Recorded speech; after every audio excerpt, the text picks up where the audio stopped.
Estamos de volta ao seu contacto para lhe apresentar mais um episódio da Escola Bíblica. Já sabe que pode ver sempre a Escola Bíblica, quer pelo Facebook da Rádio RCS ou pelo Up Channel. Também pode assistir a estas emissões onde quiser e quando quiser, porque elas ficam depois para mais tarde recordar, podíamos dizer assim. E pode ouvir, claro, através da emissão da Rádio RCS. Estamos de novo consigo para lhe apresentar mais um episódio sobre a Epístola aos Romanos e para isso o nosso convidado residente, permanente, o pastor Pedro Esteves, está connosco para nos dar esse privilégio de podermos conversar um bocadinho sobre esta Epístola. Pedro, qual vai ser hoje o sumário? Tal como como começámos nesta secção de programas, nós não vamos propriamente estudar já o conteúdo da Carta aos Romanos, porque faremos isso nos dias a seguir. Estamos em questões de contexto que nos vão ajudar a perceber muito o conteúdo. E hoje vamos focar na questão das leis do Antigo Testamento, leis que foram dadas a Israel, e vamos tentar perceber o seu sentido mais profundo, também as suas limitações, porque isso vai ser útil para compreender melhor esta carta.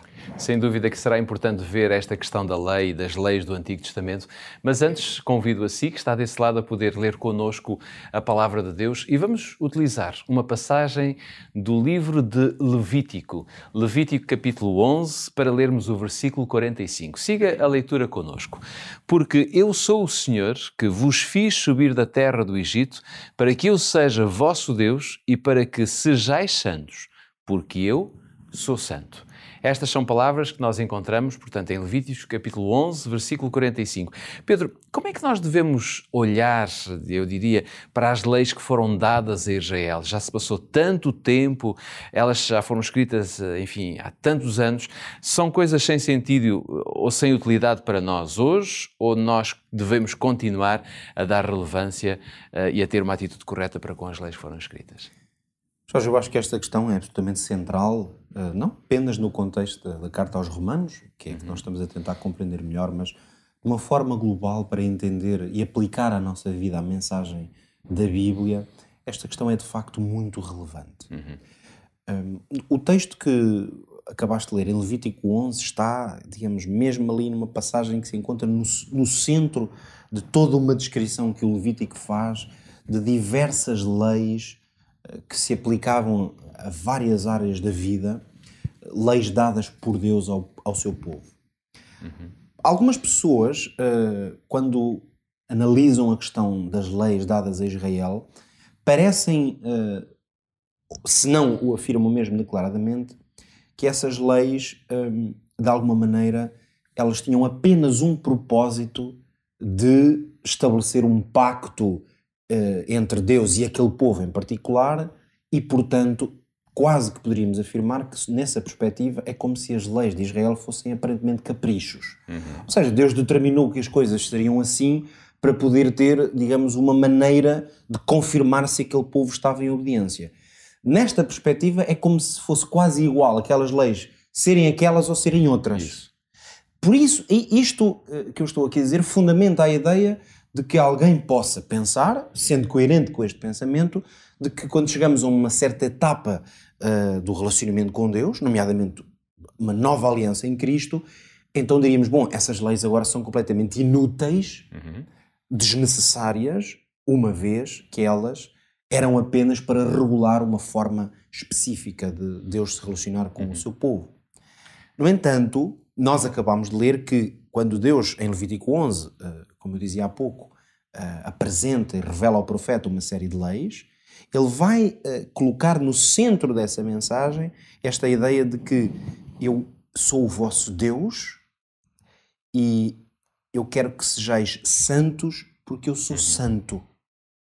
O que quer dizer que o próprio Deus vai colocar, digamos, na explicação, na motivação ao povo de Israel para o cumprimento daquelas leis, uma ideia de que ao cumprirem, ao obedecerem àqueles estatutos e aquelas indicações, na verdade o povo está a ser chamado à santidade. Por isso é que os judeus não viam essas leis como, digamos, coisas separadas ou coisas estanques, não era? Precisamente, os judeus, ao perceberem esta mensagem que lhes era dada por Deus, eles integraram estas leis como parte do seu estilo de vida. E, portanto, mais do que serem apenas critérios aleatórios, fazia parte de um projeto divino para aquele povo. E por isso é que estas leis se orientavam em diversos domínios. Tu dizes para aquele povo, mas podíamos dizer para a humanidade. Sem dúvida, embora no contexto do momento em que Deus deu esta lei, estas leis, nós sabemos que Deus estava a revelar-se àquele povo, sempre com o propósito, lembrando-nos do chamado mesmo a Abraão, em que Deus queria que eles fossem uma bênção para todas as nações. Claro. Deus chegou a dizer a Israel que se cumprissem as suas ordens, não teriam, por exemplo, as doenças que tinham os egípcios. Está escrito, não é? Na lei. Claro. Ou seja, mais uma vez, era como se Deus mostrasse que havia uma motivação, mesmo no pensamento, se é que podemos dizer assim, de Deus, no seu propósito de dar a este povo estas leis. Talvez pudéssemos, para facilitar a compreensão, perceber aqui que no Antigo Testamento as leis estavam divididas em diversas categorias. Mesmo se esta divisão pode não ser absolutamente perfeita, até por aquela ideia de que as leis estão relacionadas umas com as outras, mas ajuda-nos, facilita-nos a compreensão se tivermos em conta que existiam, pelo menos podemos dividir desta forma, 5 tipos de leis. A lei moral, a lei cerimonial, a lei civil, estatutos e juízos, que eram de diversa ordem, e leis de saúde ou mesmo de higiene. E estes diferentes tipos de leis tinham objetivos diferentes. Numa palavrinha rápida sobre cada uma. Primeiro, a lei moral, digamos, basicamente está resumida nos 10 mandamentos.